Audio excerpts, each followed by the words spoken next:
Welcome to the Arlington Street Church podcast.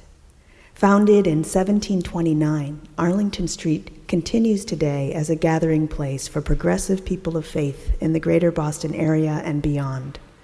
We are located at the corner of Arlington and Boylston Streets, across from the Public Garden in Boston, Massachusetts. Please visit ascboston.org for more information about this historic Unitarian Universalist congregation. Arlington Street Church, gathered in love and service for justice and peace. Born in 1879, physicist Albert Einstein famously worried about the potential for technology to be misused in ways that would be catastrophic to the future of the earth. He wrote, "I believe that the abominable deterioration of ethical standards stems primarily from the mechanization and depersonalization of our lives." I worry about that too. I'm not a Luddite, named for one of the bands of English workers who at the turn of the 19th century destroyed the machinery in cotton and woolen mills. But I have tended to prefer real people, real things in real time, until a series of events unfolded that opened my mind and changed it. Many, many years ago, people asked if we might record the Sunday services. My discipline at the time was to leave the pulpit and immediately and unceremoniously dump my sermon into the recycling bin. My feeling was, and still is really, that the sermon had been true for me at 11 o'clock that morning, but that revelation is not sealed. A beautiful description of Unitarian Universalist theology from our own Reverend Dr. James Luther Adams. Revelation is not sealed. And that now it was time to let the past be past and to make room for new truths, new sermons. I resisted recording the services. But several of our youth came to me and said that other kids at school were trading recordings of their ministers' sermons, if you can believe it, if you can even imagine, and they wanted mine. I relented. And then sometime in 2002, a letter arrived from a U.S. military base in Afghanistan. The author was Air Force fighter pilot Jason True. He had written the letter during a graveyard shift, keeping watch for the enemy. He was unspeakably lonely for his new wife, Jennifer. Somehow he had discovered one of those recordings of our services, by then available on the web. He described how he and Jennifer would choose a time to lie down, she at home in Louisiana and he in enemy territory. They would close their eyes and listen to the service. Somehow it was bringing them tremendous comfort.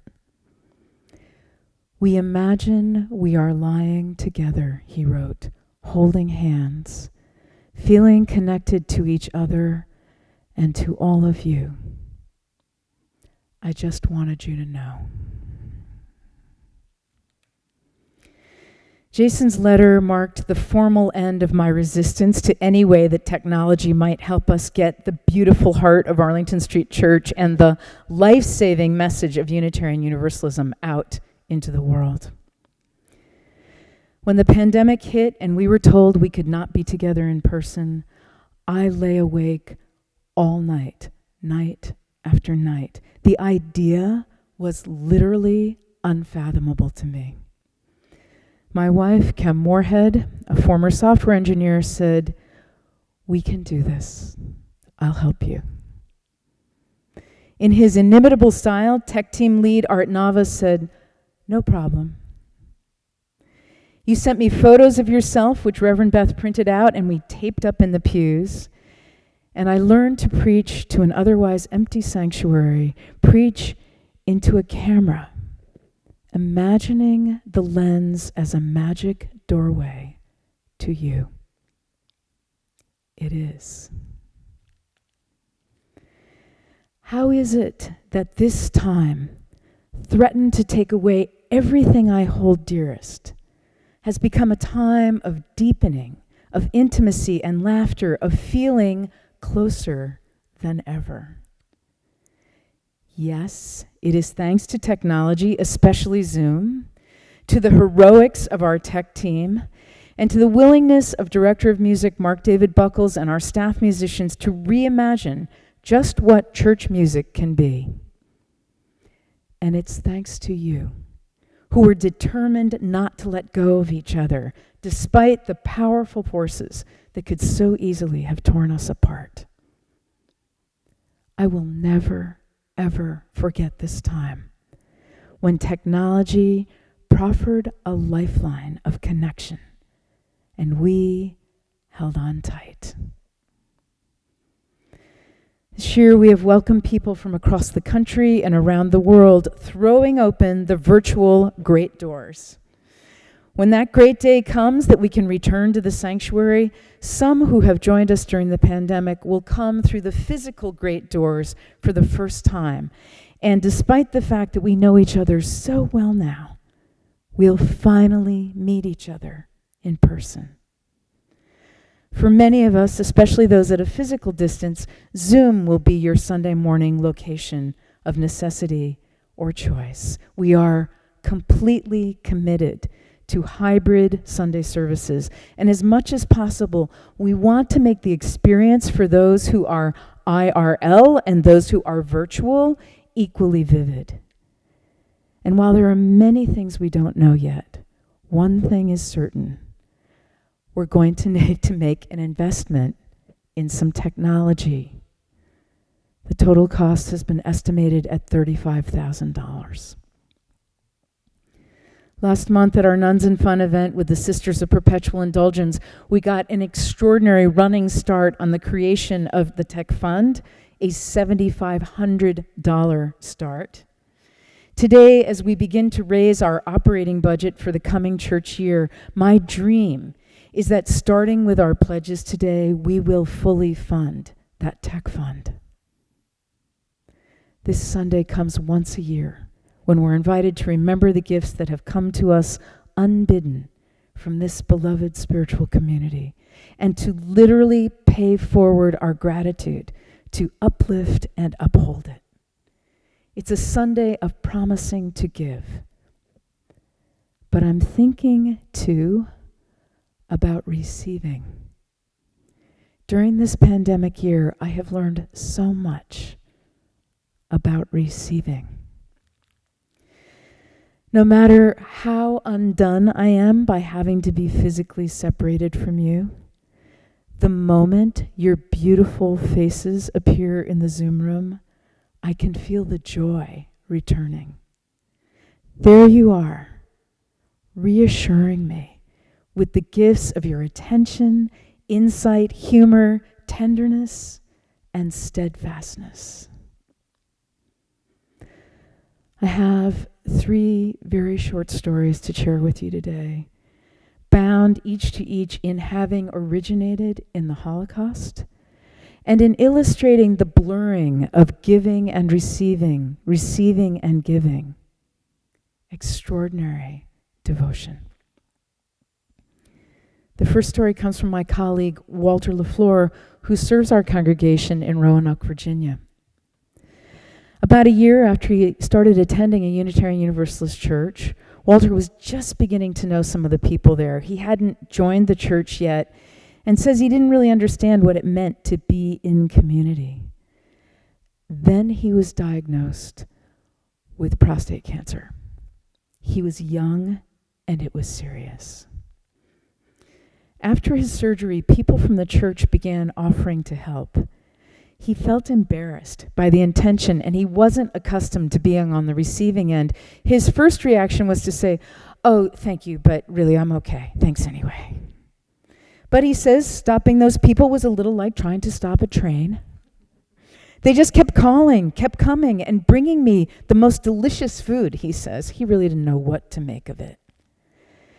And then one day, the minister emeritus, Don Kafka, called to say that he'd been cooking and wanted to come by. and drop off some food. Don was 81 years old, living on the fumes of his meager retirement money. Walter wanted to meet him at the car, but Don wasn't having it. From where he lay recovering on the couch, Walter watched as this small, frail man got his walker out of the trunk, lifted a basket of food from the back seat, and slowly made his way to the front steps. His determination was astonishing. Walter was moved to tears. Don Kafka was born in Czechoslovakia and attended Reverend Norbert Chapek's church in Prague, where the flower communion ceremony had begun. During the Nazi occupation, Don was imprisoned in Germany in a forced labor camp. We will never know what that experience made him a passionate giver. But Walter LaFleur concludes, what I received that day was infinitely more than food. There's power in heartfelt giving, and there's power in genuine receiving, taking our place in the life-giving flow of give and take, humbling ourselves when we have something to give and when we find the willingness to receive. A celebration of the covenant to love and to serve. The second story is just 2 sentences, yet it is a monument to friendship and the power of giving and receiving. It was told by 97-year-old Gerda Weissman Klein, a Polish-American writer, human rights activist, and survivor of the Holocaust. I have read these 2 sentences over and over again. Here they are. Ilsa, a childhood friend of mine, once found a raspberry in the camp and carried it in her pocket all day to present to me that night on a leaf. Imagine a world in which your entire possession is one raspberry and you give it to a friend.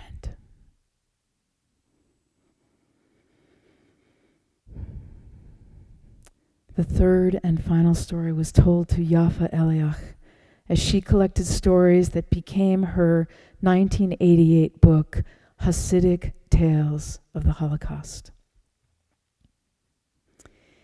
It was a dark, cold night in the Janoska road camp. Suddenly, a stentorian shout pierced the air. You are all to evacuate the barracks immediately. Anyone remaining inside will be shot on the spot. People pushed their way to the door, screaming the names of relatives and friends. In a panic-stricken stampede, the prisoners ran in the direction of the big open field. They reached it, exhausted, trying to catch their breath. In the middle were 2 huge pits. Once more, the cold, healthy voice roared into the night. Each of you dogs who values his miserable life and wants to cling to it must jump over one of the pits and land on the other side. Those who miss will get what they rightfully deserve. Imitating the sound of a machine gun, the voice trailed off, followed by a wild, coarse laugh. Even in the best of times, it would have been impossible to jump over them. But the prisoners standing at the edge of the pits were skeletons, feverish from starvation and disease, exhausted from slave labor and sleepless nights. Though the challenge was a matter of life and death, they knew that for the SS and their Ukrainian guards, it was merely another devilish game. Among the thousands of Jews on the field in Janoska was the rabbi of Blitzhof, Rabbi Israel Spira. He was walking in the direction of the pits with a friend, a freethinker from a large Polish town whom he had met in the camp. A deep friendship had developed between the two. Spira, all our efforts to jump over the pit is in vain, said his friend. We only entertain the Germans and their collaborators. Let's sit down in the pits and wait for the bullets to end our wretched existence. My friend, said the rabbi, man must obey the will of God. If it was decreed from heaven that pits be dug and we be commanded to jump, pits will be dug and jump we must. And if, God forbid, we fail and fall into the pits, we will reach the world of truth a second later. So, my friend, we must jump. The rabbi glanced down at his swollen feet. He looked at his young friend, a skeleton with burning eyes. As they reached the pit, the rabbi closed his eyes and commanded in a powerful whisper, "We are jumping."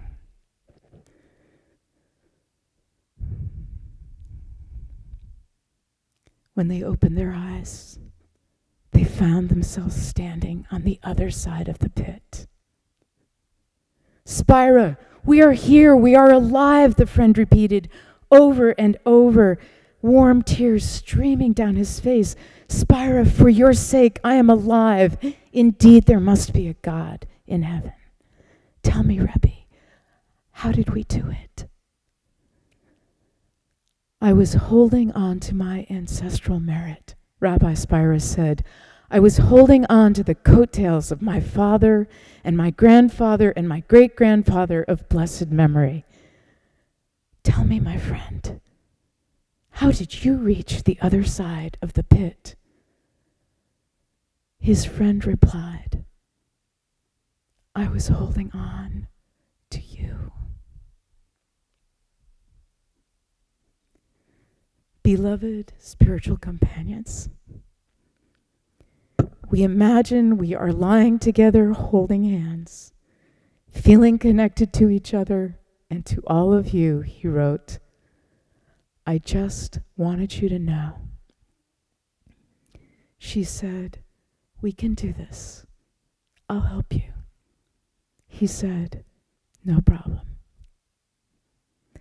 There you are, reassuring me with the gifts of your attention, insight, humor, tenderness, and steadfastness.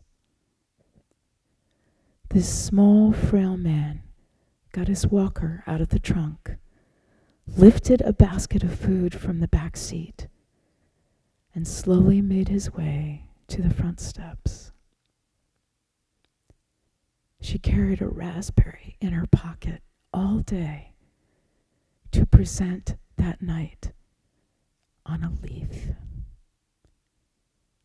And tell me, my friend, how did you reach the other side of the pit? I was holding on to you. I am holding on to you. Amen.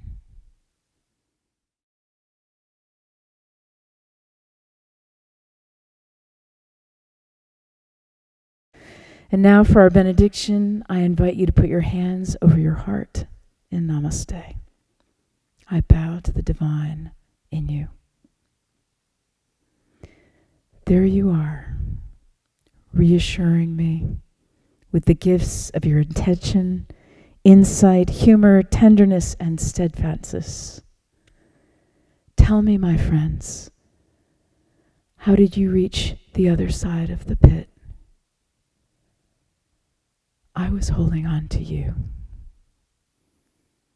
I am holding on to you. Let us keep this faith, beloveds, and carry it on. The service begins when the service ends. Bless your hearts. I love you.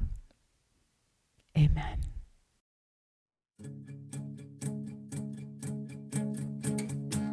Where you go, I will go, beloved.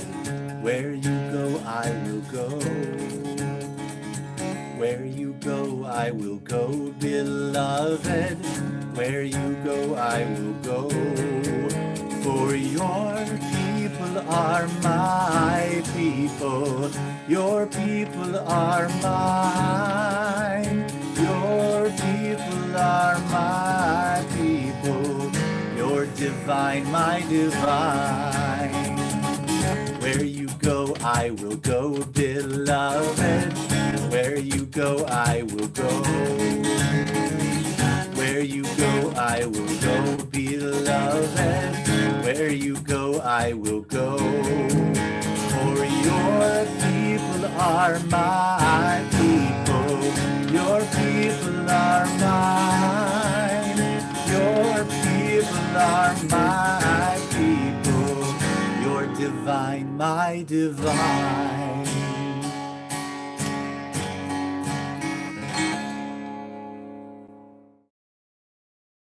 Please visit ascboston.org for more information about this historic Unitarian Universalist congregation. Arlington Street Church, gathered in love and service for justice and peace.